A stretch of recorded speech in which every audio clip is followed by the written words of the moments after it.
9 days before the wedding, my son called to tell me not to come. He didn't put it that way, of course. Daniel never said a hard thing straight. He circled it. The way he used to circle a bad grade when he was a boy, talking about the bus ride and the weather before he ever reached a C-. So first, he told me the venue had turned out smaller than they'd hoped.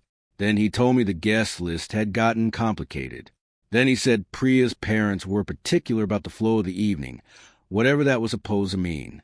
Then he took a breath, and I heard the sentence he'd actually dialed the phone to say, "Dad, I think it'd just be better for everyone if you sat this one out."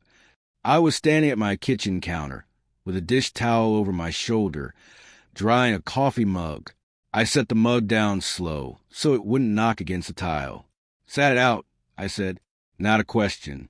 I only wanted to hear how the words felt coming out of my own mouth. "It's not about you," he said too fast. "There's just a lot of moving parts. The seating, the families meeting for the first time, the toasts. I don't want you feeling out of place." I wasn't the one who'd feel out of place. That understanding came later. I let the silence sit, because silence tells you more about a man than his talking does. He filled it with money. Also, the Ashford needs a final balance by Friday. The venue, you said you'd take care of that piece, so we're still good there, right? They won't hold the date otherwise. So there it was. I was being uninvited for my only son's wedding and asked to pay for it in the same breath. "Let me look at my calendar," I said. I had nothing on my calendar. I said it because it was the only sentence that would come out level. I told him I'd call him back, and I hung up before he could hear anything worth remembering. I stood there a long while. The refrigerator hummed. Outside, my neighbor's sprinkler ticked across his lawn in the same lazy rhythm it's kept for 15 years. The world doesn't stop for a thing like that. It hums and ticks along while something inside you goes quiet in a way you can't explain to anybody. Here is a question I couldn't set down that night, the one that followed me from room to room. If I was too much an embarrassment to sit in a chair at the back of the hall, why was I still good enough to sign the check? I'm 64 years old. I ran a heating and cooling business for 31 years, and I was good at it.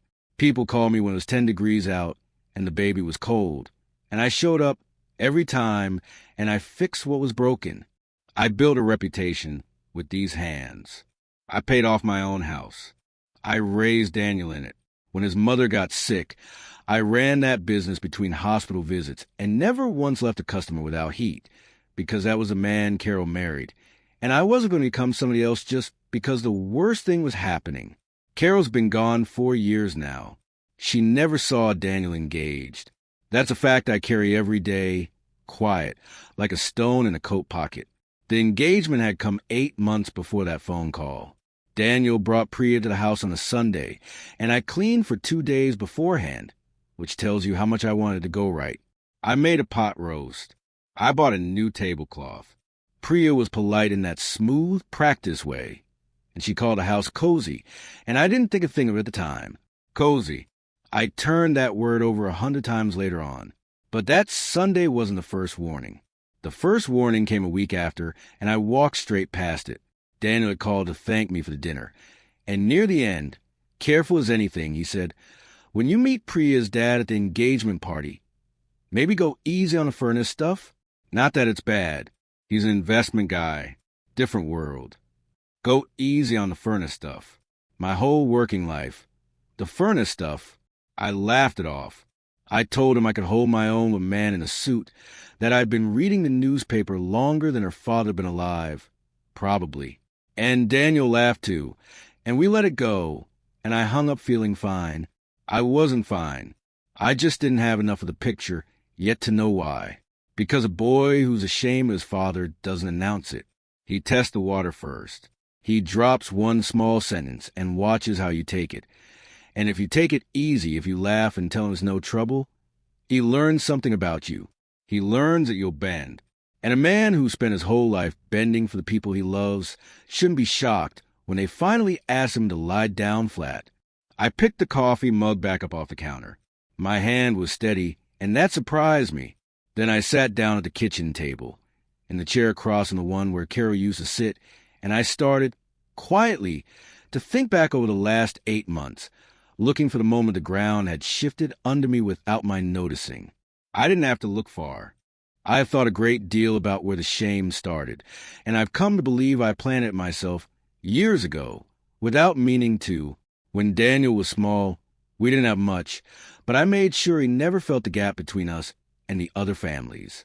If the other boys had the new cleats, Daniel had them, even if it meant I ate lunch out of cooler in the truck for a month. Carol used to tell me I loved the boy with my wallet because I couldn't always find the words. She wasn't wrong. I could rebuild a compressor blindfolded. But sitting across from my own son and telling him plainly that I was proud of him out loud, that I found hard. So I paid for things instead. Braces, the good trumpet for the school band, more than half a college, because the scholarship letter sounded bigger than the scholarship was. That was the alphabet I gave him. I taught him that love shows up as a check. And a boy learns the letters you hand him. And later, he spells things with them you never wanted to read.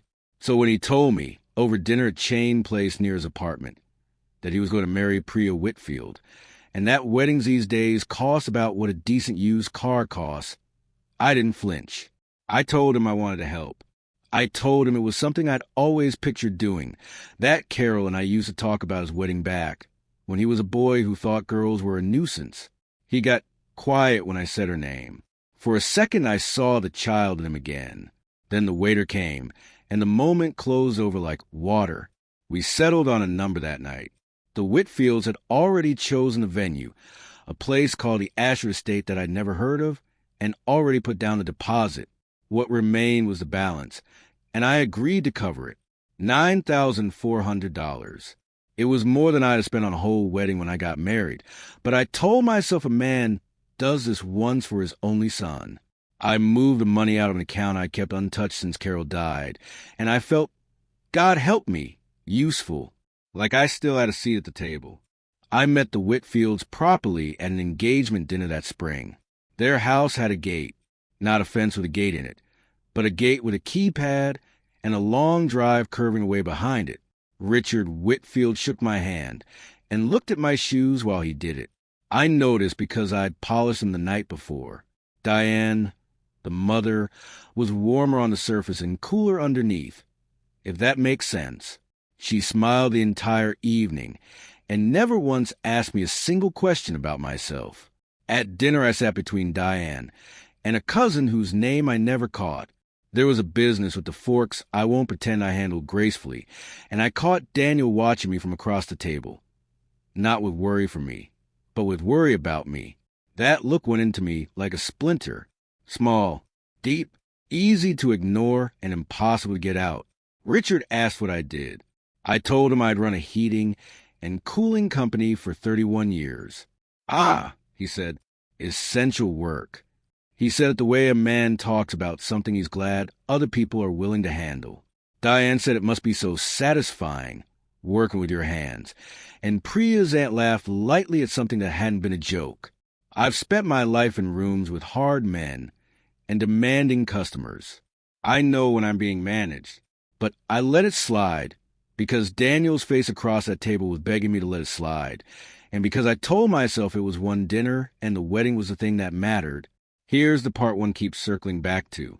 Late in the evening, Diane mentioned the ceremony program, thanking the florist and the planner and Priya's uncle who'd be walking her down the aisle alongside Richard. A family tradition, she said, 2 men escorting the bride. I remember thinking absently that it was a nice touch. Before I understood, I'd just been told something without being told it. It was 3 weeks later that I learned about the toast. Daniel had called about the caterer, and while we talked, I asked him, just making conversation, when he figured I'd give my few words at the reception. I'd been quietly writing them for a month. I had a folder. Inside it was a story about the day he was born, and how Carol had said he had my stubborn chin. There was a pause on the line. Oh, he said, the speaking part's kind of full, Dad. Richard's doing the welcome.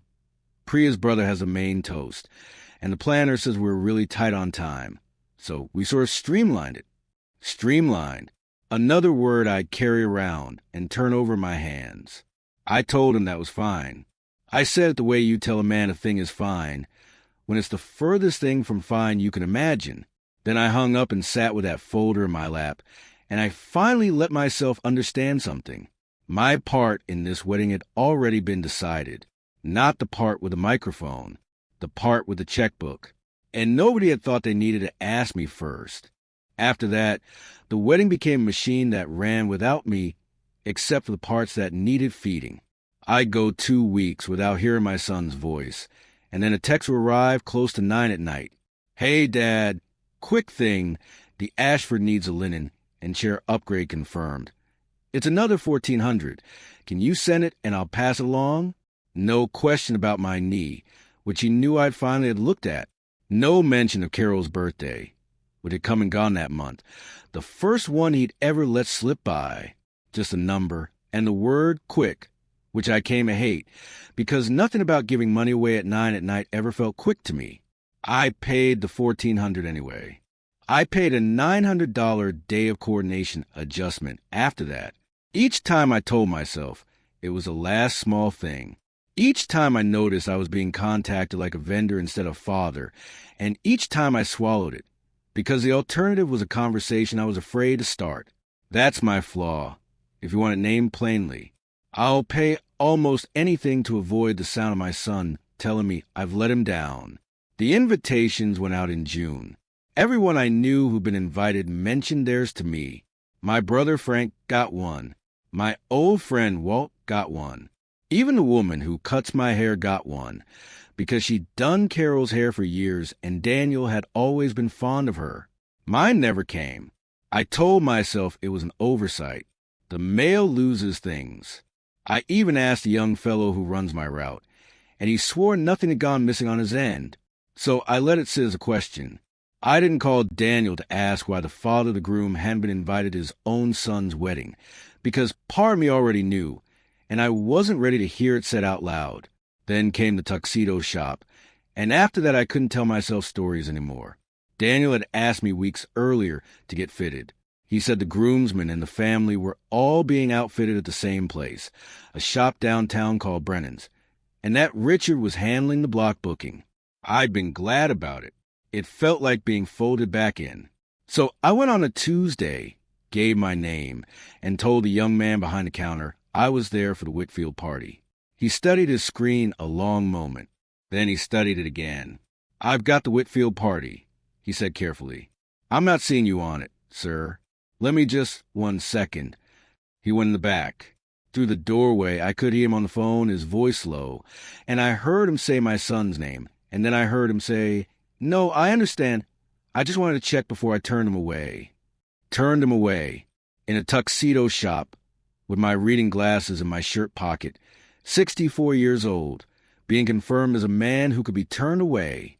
He came back out with a kindness in his face that was worse than rudeness would have been.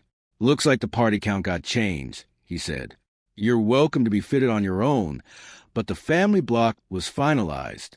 I'd check with the groom. There was a woman folding pocket squares by the window while this happened, maybe 30, with a lanyard that said events on it. She'd gone still. When I turned to leave, she followed me out onto the sidewalk. "Mr. Larson." She caught up to me by the parking meters. "I'm Renata. I'm the coordinator on your son's wedding." She hesitated, deciding something. That in there, that wasn't a mix-up. I've been doing this 11 years. I know a removed name when I see one. I asked her what she meant. She glanced back at the shop. "A few weeks ago, there was a conversation about you," she said. "About whether it was wise to have you at the wedding. That's the word that got used. Wise." She pressed her lips together. "I don't know what you're supposed to have done, but the way they were talking, they decided you were a problem before I ever laid eyes on you. A problem. Before anyone had met me." I thanked her. I'm still not entirely sure why, except that she was the first person in months who told me the truth without wanting a check in return.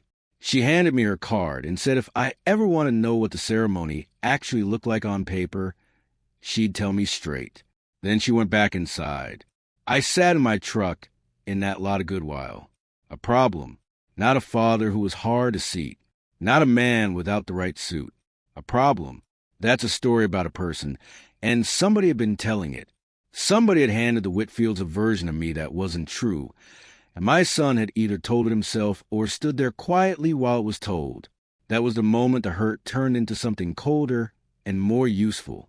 I'd spent my whole working life diagnosing what was actually wrong with the system instead of chasing the noise it made. For the first time, I decided to find out what was really wrong with this one.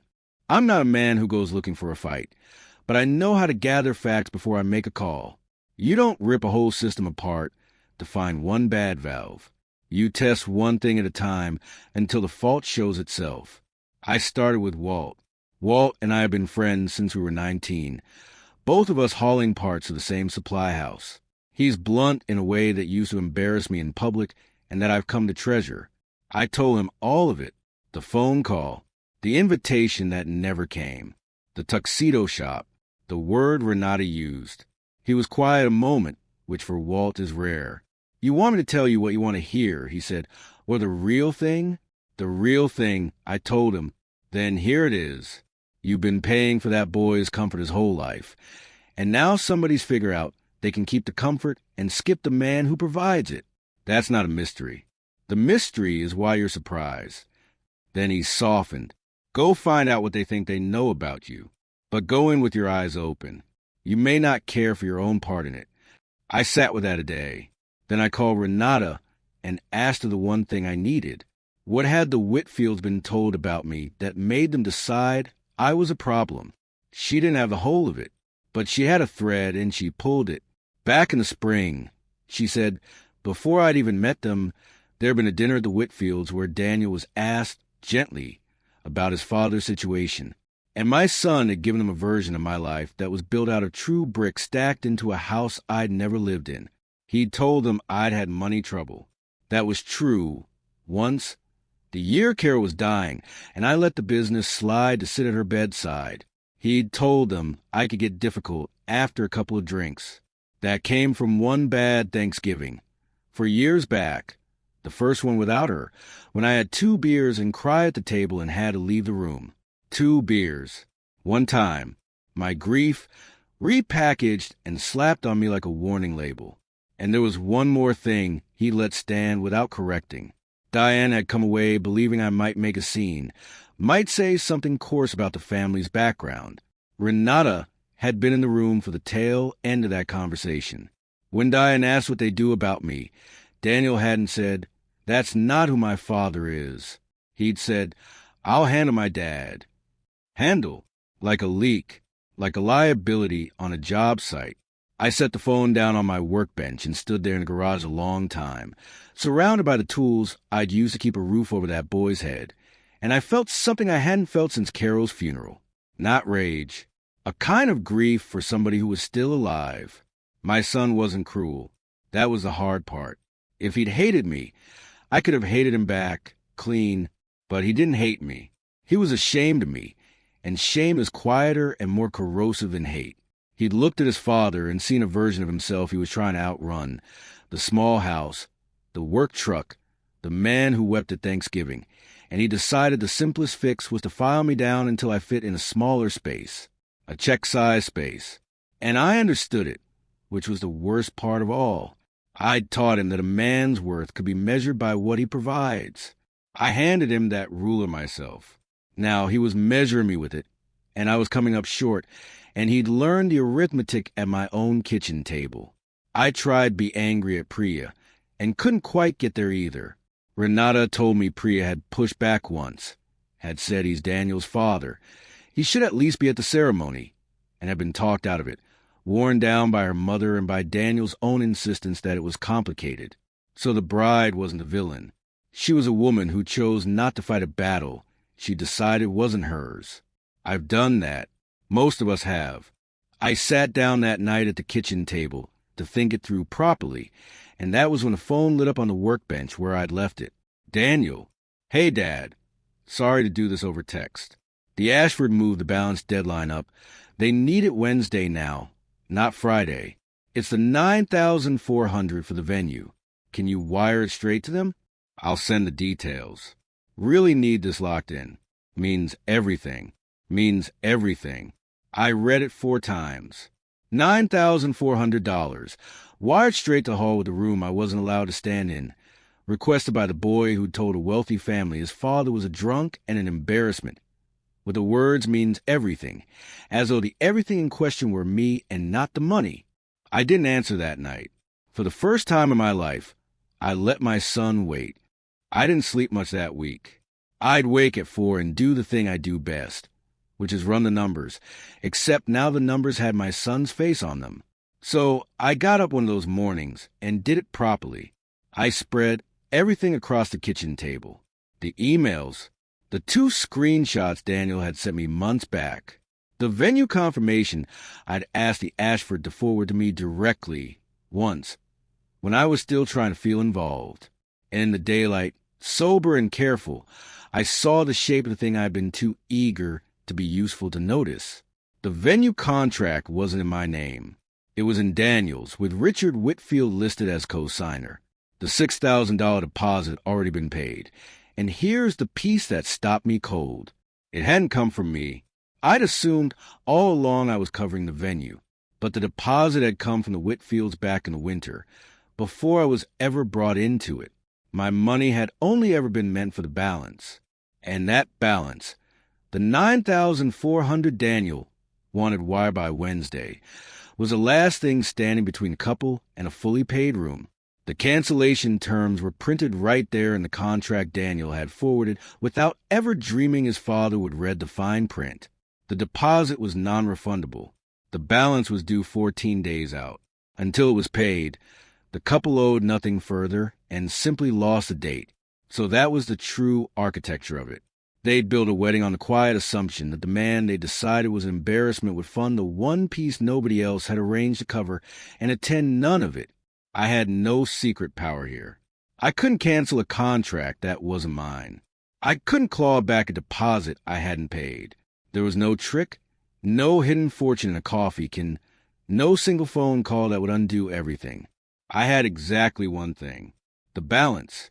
The balance everyone had assumed I'd pay, because I always paid. I called Walt and told him the whole of it.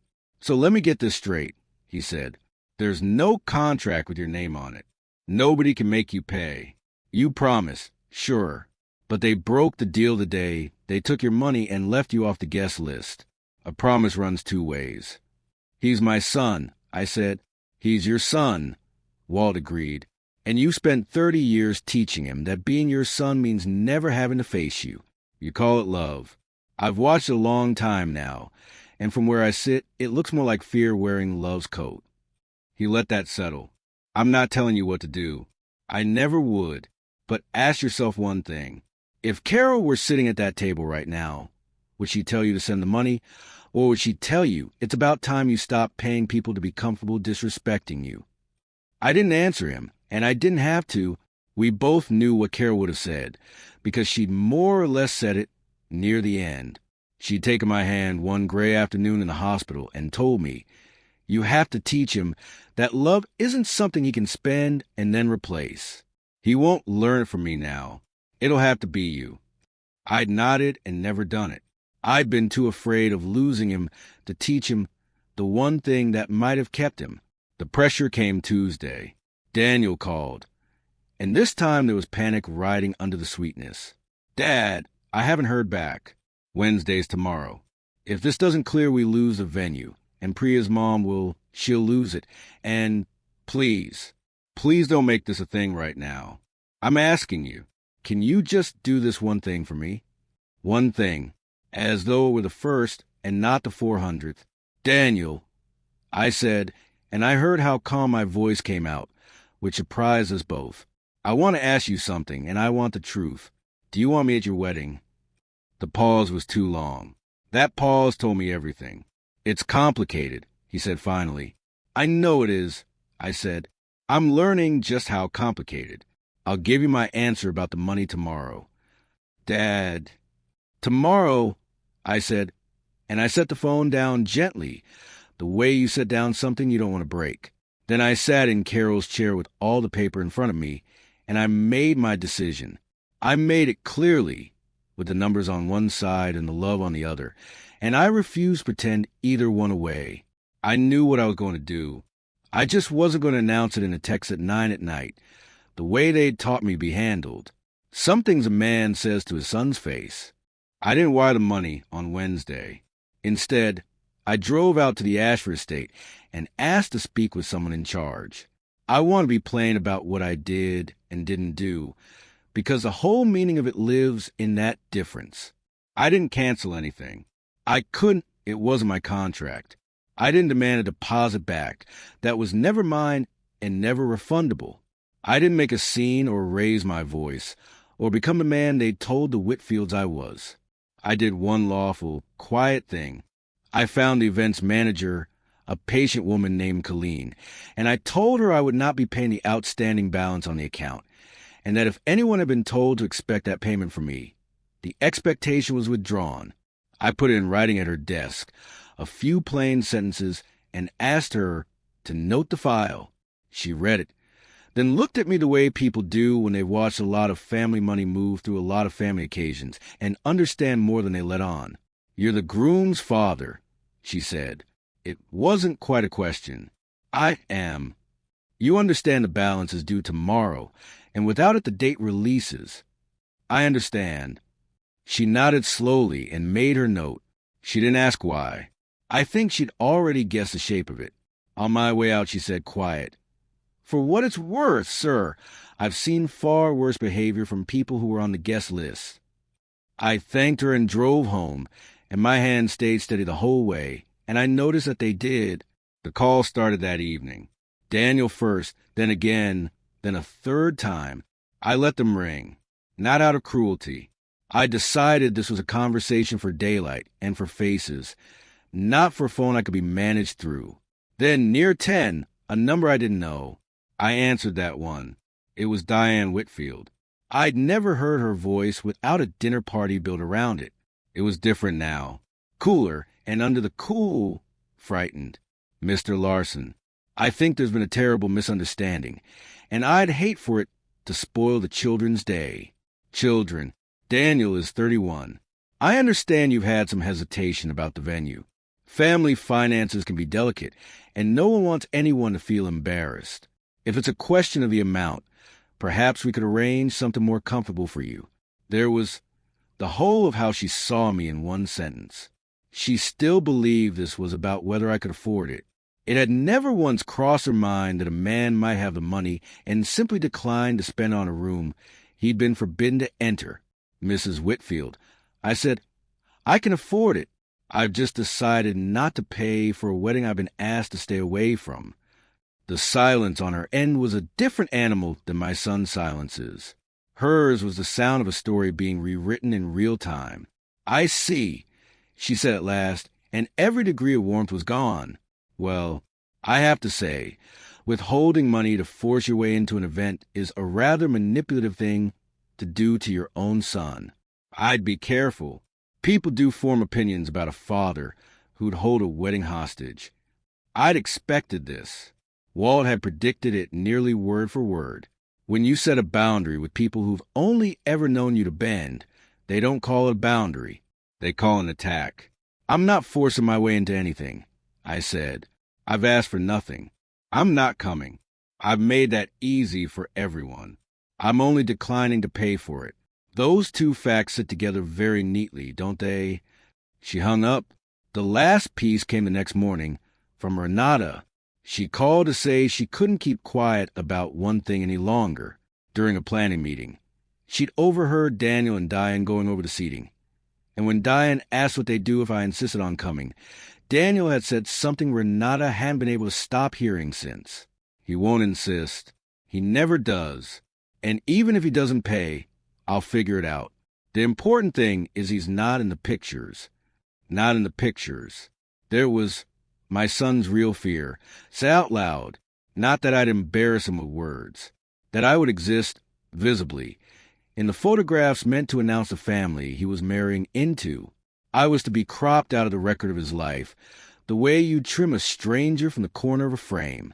Renata's voice was tight. "I gave my notice this morning," she said. I can't run a wedding that does that to somebody.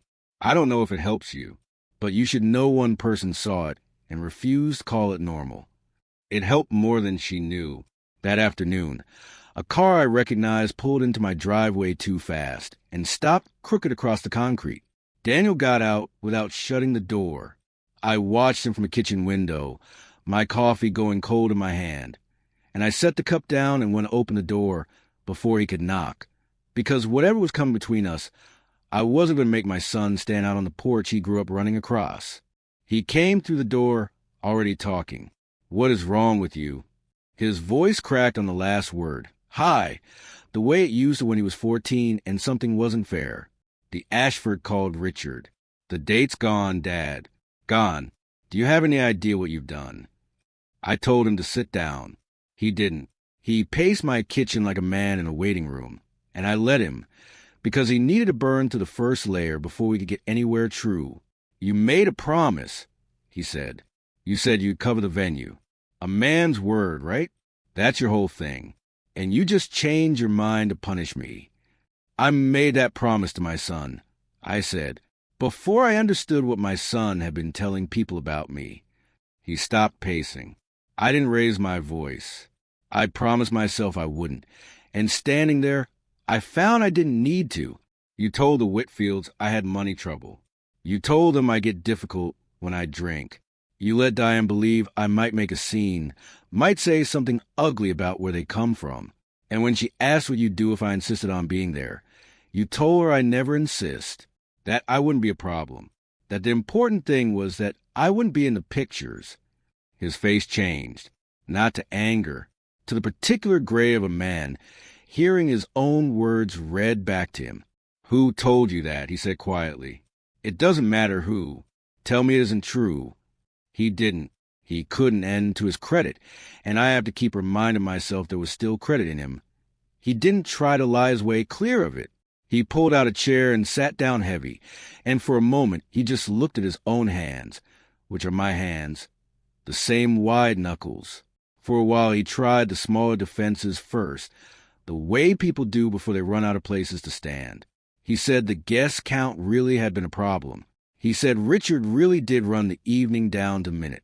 He said the toast really had been the planner's call, not his. Some of it was even true, in the way half a thing is true. But he kept glancing at me to see if it was landing, and it wasn't, and he knew it wasn't. And eventually the arguments thinned out into the one that was underneath all of them. "You don't know what it's like," he said finally, "being in that family, the way they measure everything.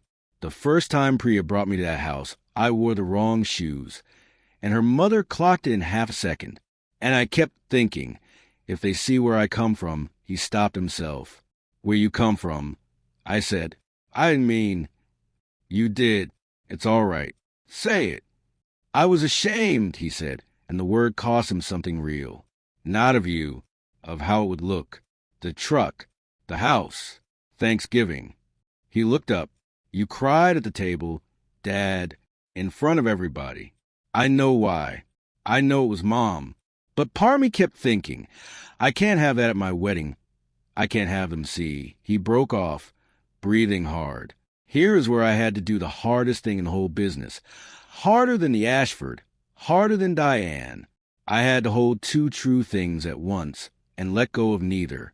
"You were a boy who learned that love comes as a check." I said, "I taught you that. Your mother told me I was doing it, and I didn't listen. I gave you money when I should have given you words, and I protected you from every consequence I could reach. And I think I raised a man who believes the people who love him will always pay and never ask for anything back." I watched him. "That part is mine. I own it. I'll carry it the rest of my life." He started to speak, and I lifted my hand, gently, but I stopped there. I said, "I taught you a bad lesson about money. I did not teach you to tell wealthy strangers that your grieving father was a drunk so they'd think better of you. That choice wasn't something I did to you. That one's yours." The kitchen was very quiet. Outside, the neighbor's sprinkler started its slow tick across the grass. I never wanted the deposit back. I said, "I couldn't take it if I did. It's not mine. It never was. I didn't cancel your wedding. I can't. All I did was decline to pay for a room I wasn't allowed to stand in. That's not revenge, son. That's just me, finally, refusing to fund my own erasing. His eyes were wet now. And this time he didn't fight it, and I saw the boy and the man sitting in the same chair. Renata quit, he said, almost to himself. Over it. He'd known then. Somewhere in him he'd always known it was wrong, because it takes knowing to be that shaken by somebody else refusing to look away. She did, I said. He put his face in his hands. Priya's furious, he said, muffled. At me, not at you. She said she told me weeks ago this was wrong, and I wouldn't listen. He looked up, wrecked. What do I do, Dad? And I understood he was asking the right question of the wrong man, because for once in my life I wasn't going to answer for him. That's the first thing you'll have to work out on your own, I said. Whether the pictures matter more than the man who have stood in them. The wedding didn't happen that summer. I'll be honest about how it actually went, because the truth is quieter than the story that got passed around for a while. The date released, and there was no scramble to save it, no dramatic rescue at the last hour, without the venue. The whole calendar folded, and it was Priya, not Daniel, who finally said out loud that maybe that was the universe telling them to stop and look at what they'd let themselves become. They postponed, not forever, but for the better part of a year, and not over money, over the thing underneath the money. Diane told her circle that the groom's father had sabotaged the wedding out of spite. I heard it from Frank, who heard it from a cousin. I didn't chase it down. You can't correct every version of yourself that lives in other people's mouths, and I've stopped trying. The people whose good opinion I actually earn know who I am. The rest were never going to sit at my table anyway. Priya came to see me, alone, about 3 weeks after. That surprised me. She sat in Carol's chair, though she had no way of knowing it was Carol's chair, and she told me she was sorry, plainly, without softening it into an excuse. She said she let her mother's voice grow louder than her own, and that she'd known for months I was being pushed out and had told herself it wasn't her fight. It was my fight, she said. It was my wedding. I just didn't want to be the difficult one. I told her that was the most honest thing anyone in the whole business had said to me, and I meant it. I don't know yet what she'll become to me, but she isn't a villain. She's a young woman who learned a little late that going along quietly has a price, and that the price usually lands on whoever has the least power to refuse it. This time that was me. The consequences reached Daniel in ways I hadn't engineered and wouldn't have wished.